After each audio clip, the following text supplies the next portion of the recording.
Hello students, आप सभी का फिर से स्वागत है आपके फेवरेट वीडियो गुरु में, जहां मैं आपकी इंग्लिश गुरु आपके साथ जुड़े हुए आपको बैंक और एसएससी दोनों की तैयारी करवाने के लिए।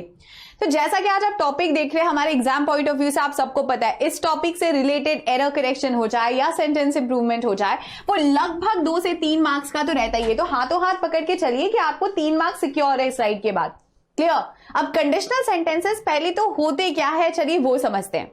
देखो, conditional sentences are sentences that express factual implications or hypothetical situations and their consequences।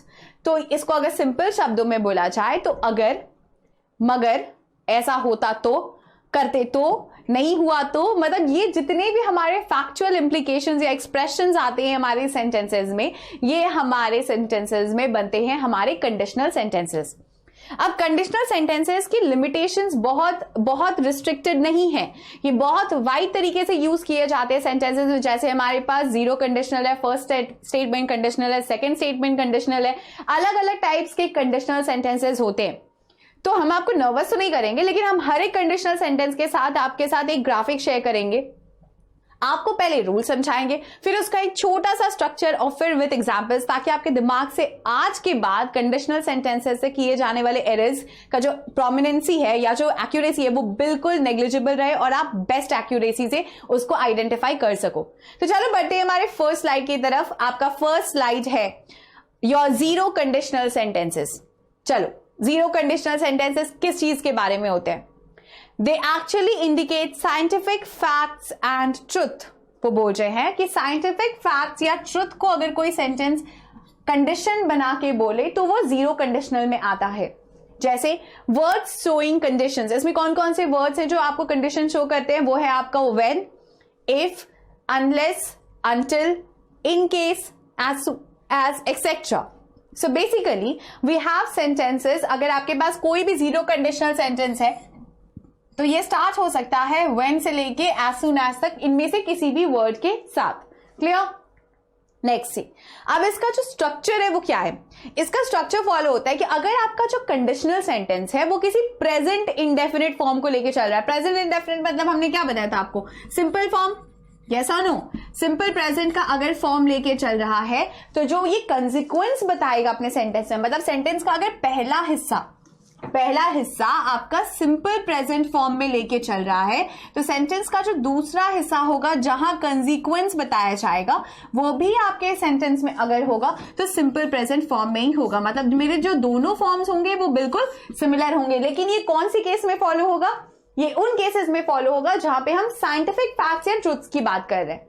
समझ आया? चलो पहले एग्जाम्पल देखते हैं फिर क्लियर करते हैं। Your first example states, if you throw an object upward, it comes down automatically। मतलब ये एक फैक्ट है, अगर आप किसी भी चीज को ऊपर उछालोगे तो वो घूम फिर के फिर नीचे ही आनी है ना? तो हम यहाँ पे एक ऐसा फैक्ट बोल रहे हैं जो कि साइंटिफिक फैक्ट है या ट्रूथ है। ऐसे केस में जब हम सेंटेंस का पहला हिस्सा पढ़ रहे हैं तो हम पढ़ रहे हैं इफ कंडीशन, ठीक है? और उसके बाद इफ यू थ्रो मतलब सिंपल प्रेजेंट फॉर्म में देखो मेरा सेंटेंस लिखा हुआ है, If you throw an object upward, it comes downward automatically। देखो वो ऑब्जेक्ट नीचे आएगा। इट किसके लिए जा रहा है? यहाँ पे इस ऑब्जेक्ट के लिए जा रहा है जिसे ऊपर फेंका गया था। It comes downward automatically। वो हर एक ऑब्जेक्ट नीचे जरूर आएगा। तो comes भी देखो आपके सेंटेंस में कौन से फॉर्म में जा रहा है? सिंपल प्रेजेंट फॉर्म में। So basically what you need to know is that अगर मेरे पास सेंटेंस का कोई भी statement any type of scientific facts या ट्रुथ को डिपिक्ट कर रहा हो और वो सेंटेंस सिंपल प्रेजेंट से स्टार्ट हो रहा है कंडीशनल में, ठीक है? सिंपल प्रेजेंट से, तो जहां पे कंसिक्वेंस दिखाना होगा सेंटेंस का दूसरा हिस्सा भी आपका सिंपल प्रेजेंट फॉर्म में होगा। एक एग्जांपल और देख लेते हैं, ये और ज्यादा क्लियर हो जाएगा। इफ द आइस मेल्ट्स, हम देख रहे हैं अगर आइस पिघला तो वो वाटर में कन्वर्ट हो जाएगा। एक ऐसा एक्शन जो हम सब समझते हैं। ऐसे ही तो रिलेट किए जाते हैं स्टेटमेंट्स। यस और नो? तो हमने स्टेटमेंट्स बोला if ice melts it gets converted, नहीं हो गया, क्या हो जाएगा? It converts into water. So basically जो मेरे दोनों एक्शंस होंगे वो हमेशा आपके कौन से फॉर्म में होंगे? Simple present form. क्लियर? ये तो था आपका पहला कंडीशन जिसको हम जीरो कंडीशनल सेंटेंस बोलते हैं, ठीक है? चलिए बढ़ते हैं हमारे नेक्स्ट की तरफ, which is your first conditional sentence. अच्छा, what is first conditional sentence? देखो इसका स्ट्रक्चर क्या है, इसका स्ट्रक्चर बोलता है कि अगर हमारे पास सेंटेंस में प्रेजेंट इंडेफिनिट मतलब सिंपल प्रेजेंट फॉर्म है तो फर्स्ट कंडीशनल सेंटेंस का जो कंसीक्वेंस होगा वो हम विल या फिर शैल के साथ रेफर कर सकते हैं with verb in the first form. ठीक है, विल या शैल के साथ मतलब फ्यूचर को इंडिकेट करता हुआ कर सकते हैं with the verb always in your first form. Let's see an example first. If you invest your money in the project I will help you. अब आप बोलोगे मैम ये कैसे हो गया, अभी तो पहला वाला जो परफेक्ट कंडीशनल बना था, आपने जो सिंपल प्रेजेंट बनाया था वहां तो दूसरा भी सिंपल प्रेजेंट था। कब था, साइंटिफिक फैक्ट्स के लिए या ट्रुथ्स के लिए, यस और नो, राइट। इसका मतलब साइंटिफिक फैक्ट्स और ट्रुथ के लिए वो सिंपल प्रेजेंट से अगर स्टार्ट होगा तो consequence simple present. But in this case ऐसा तो कुछ है नहीं, यहां तो हम एक सिंपल सा कंसिक्वेंस डाल रहे हैं, है ना। तो हम सिंपल कंडीशन में ये बोल सकते हैं कि अगर आपने इन्वेस्ट किया अपना money in the project I will help you, हम आपकी मदद करेंगे, मतलब फ्यूचर एक्शन, यस और नो, राइट। तो फ्यूचर को रेफर करने के लिए जो नॉर्मली हम यूज करते हैं वो क्या होगा, विल या फिर शैल। आई विल हेल्प यू में याद रखिएगा हेल्प यहां पे आपका वर्ब का फर्स्ट फॉर्म लेके चल रहा है जैसा कि आपका स्ट्रक्चर लिखा हुआ है। क्लियर। एक एग्जाम्पल और देख लीजिए और क्लियर हो जाएगा।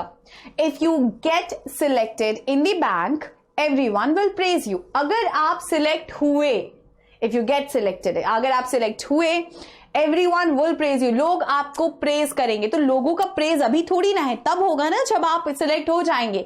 तो इसका जो एक्शन है देखो वो कहां रेफर कर रहा है, वो सिंपल फ्यूचर में जा रहा है, इसीलिए हम जो रिलेट कर रहे हैं वो भी क्या हो रहा है आपका सिंपल फ्यूचर टेंस में रिलेट करके बोल रहे हैं will praise you. So this goes your second structure for condition। तो हमने क्या क्या देखा, पहले ही रिवाइज कर लेते एक बार। देखो क्या देखा, फर्स्ट में देखा हमने कि अगर कोई साइंटिफिक फैक्ट या ट्रुथ है, बोलते जाएगा याद हो जाएगा। उसके साथ अगर हमारे पास सेंटेंस में कोई कंडीशन बनता है तो सिंपल प्रेजेंट अगर फर्स्ट कंडीशन है तो दूसरा कंसिक्वेंस भी सिंपल प्रेजेंट है। दूसरे केस में हमारे पास साइंटिफिक फैक्ट में एक जनरल कंडीशन है, अगर वो सिंपल प्रेजेंट से स्टार्ट होगा तो हमारा जो कंसिक्वेंस होगा वो फ्यूचर में रिलेट करेगा किस किस के साथ, विल या फिर शैल, और यहां पे वर्ब कौन से फॉर्म में होगा, हमारे फर्स्ट फॉर्म में। क्लियर। चलिए बढ़ते हैं हमारे नेक्स्ट क्वेश्चन की तरफ या नेक्स्ट स्लाइड की तरफ, which is your second conditional sentence, a very important very important concept from your exam point of view. ठीक है, देखो ये जो अपना स्ट्रक्चर फॉलो करता है ये बोल रहा है, अब हमारा V1 हट गया, ठीक है। अब हम बोल रहे हैं अगर पास्ट इंडेफिनिट है, मतलब अब हमारा जो स्ट्रक्चर है वो अगर सिंपल, आसान लैंग्वेज में अगर हम बोले तो सिंपल पास्ट है ना। कौन सा पास्ट है, सिंपल पास्ट। तो जो कंडीशन होगा वो वुड के साथ V1 होगा। This is very very important. जो कंडीशन होगा वो वुड के साथ V1 होगा। अब देखो if you invested, if you invest जब था तो हमने क्या यूज किया, विल शैल।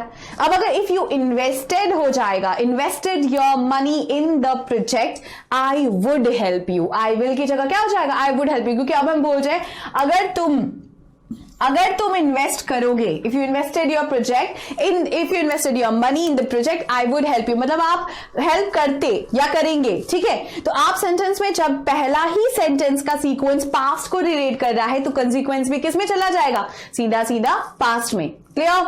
जैसे कि if you got selected in the bank everyone would praise you, मतलब अगर आप सिलेक्ट हुए होते बैंक में तो सारे लोग आपको प्रेज कर रहे होते। तो बेसिकली मेरे सेंटेंस का सेम स्ट्रक्चर देखो दो अलग अलग फॉर्म्स में चल रहा है।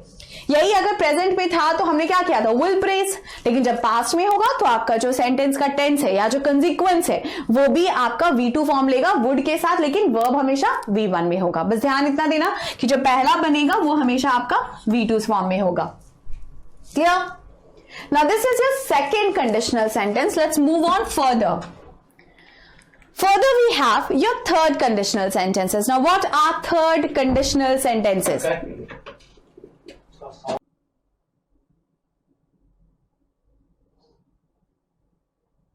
Let's move on further to your third conditional sentences. Now what are third conditional sentences? पहले स्ट्रक्चर देखो। स्ट्रक्चर बोल रहा है कि अगर मेरे सेंटेंस में कोई भी पास्ट परफेक्ट फॉर्म से सेंटेंस शुरुआत कर रहा है या पास्ट परफेक्ट फॉर्म से रेफर कर रहा है किसी भी कंडीशन को, तो जो कंसिक्वेंस होगा इसका ये होगा वुड के साथ हैव और फिर वर्ब का third form. Let's see an example with this. If you had invested your money, अगर आपने अपने पैसे इन्वेस्ट किए होते, ठीक है, किए होते इन the project, I would have helped you, हमने आपकी मदद की होती। तो हम सेंटेंस में क्या देख रहे हैं, ये जो थर्ड कंडीशनल क्लॉज है इसमें क्या डिफरेंस है सेकंड कंडीशनल क्लॉज से? वहां पे हम सिंपल पास्ट को रेफर कर रहे थे, यहां पे हम पास्ट परफेक्ट को रेफर कर रहे हैं। अब ध्यान क्या देना है कि अगर मेरे सेंटेंस में पास्ट परफेक्ट को रेफर किया जाएगा तो जो मेरे सेंटेंस का कंसीक्वेंस होगा वो भी परफेक्ट में होगा, लेकिन कंडीशन क्लॉज में क्या चेंज आएगा, वुड के साथ हैव और वर्ब का थर्ड फॉर्म। क्लियर? जैसे if you had invested your money in the project I would have helped you. Clear?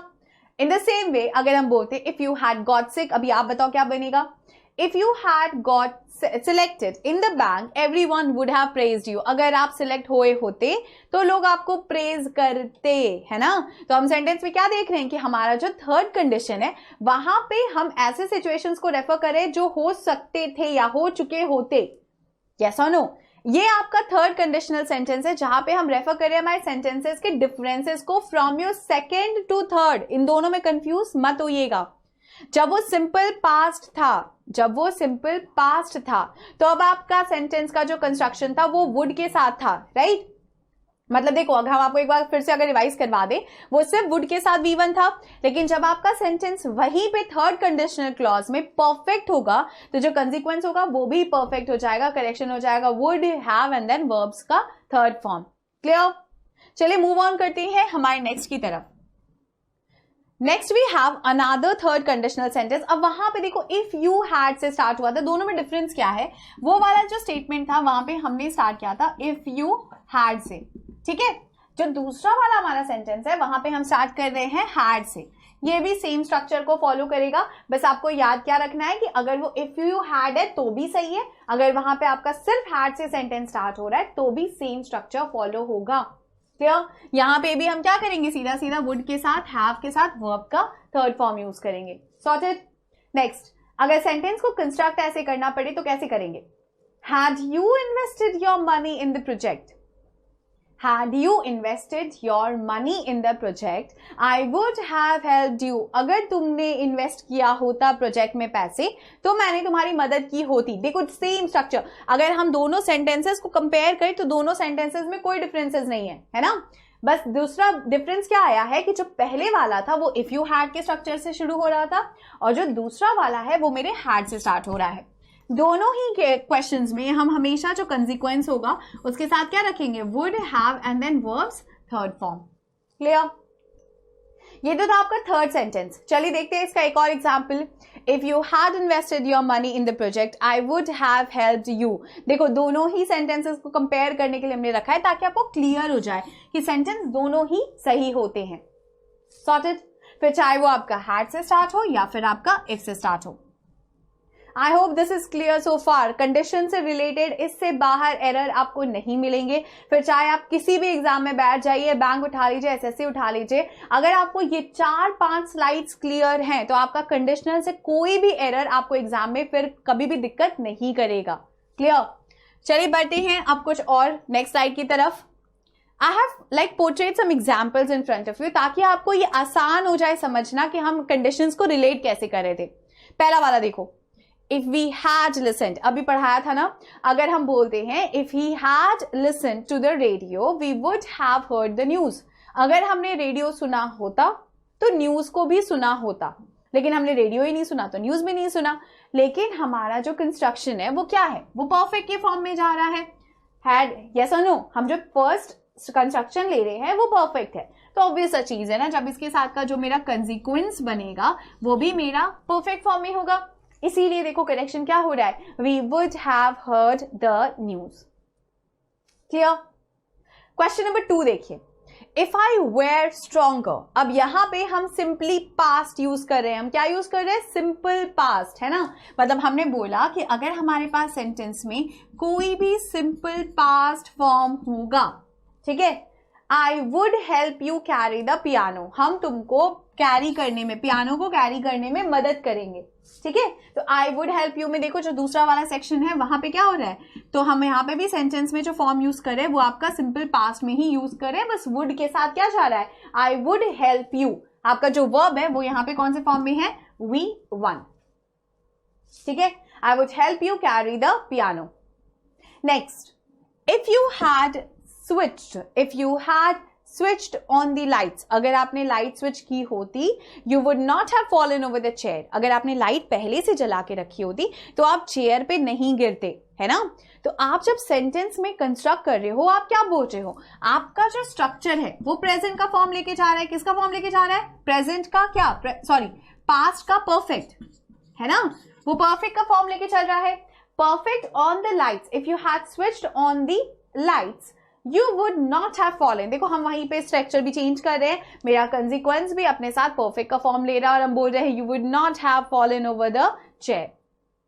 In the same way, let's move on to your last question. Your last statement states, if you drop the vase, it will break. सीधा सीधा, अगर आपने वास तोड़ा या गिराया तो वो टूटेगा, है ना. तो यहां पे हम कौन सा कंडीशन अप्लाई कर रहे हैं, हमारा फर्स्ट कंडीशन अप्लाई कर रहे हैं ना. इफ यू ड्रॉप, अगर आपने फेंका, है ना, मतलब इफ के साथ सिंपल कंडीशन, क्योंकि देखो यहाँ पे ये सेंटेंस में हम सिंपल से अगर बात करें तो यहाँ पे कोई फैक्ट ऐसा घुसा नहीं रहे कि कोई साइंटिफिक फैक्ट लग रहा है इसमें, है ना. हम एक सिंपल कंडीशन बोल रहे हैं कि अगर तुमने वास को गिराया तो it will break. It will break का मतलब यहाँ पे क्या निकल के आ रहा है कि ये वास फ्यूचर में यहाँ पे टूट जाएगा. समझ में आया. तो ये सिंपल फ्यूचर को रेफर कर रहा है और यहाँ पे हमारा जो विल है वो अपने साथ किसको फॉलो करेगा, वर्ब के फर्स्ट फॉर्म को. जैसा कि पहले वाला स्ट्रक्चर था, विल या शैल जब भी फॉलो करेंगे किसको फॉलो करेंगे, वर्ब के फर्स्ट फॉर्म को. क्लियर. ये तो थे आपके कंडीशनल सेंटेंसेस के बारे में, और हमने देखा कि कंडीशनल सेंटेंसेस के कितने क्लॉजेस को हम रेफर करते हैं.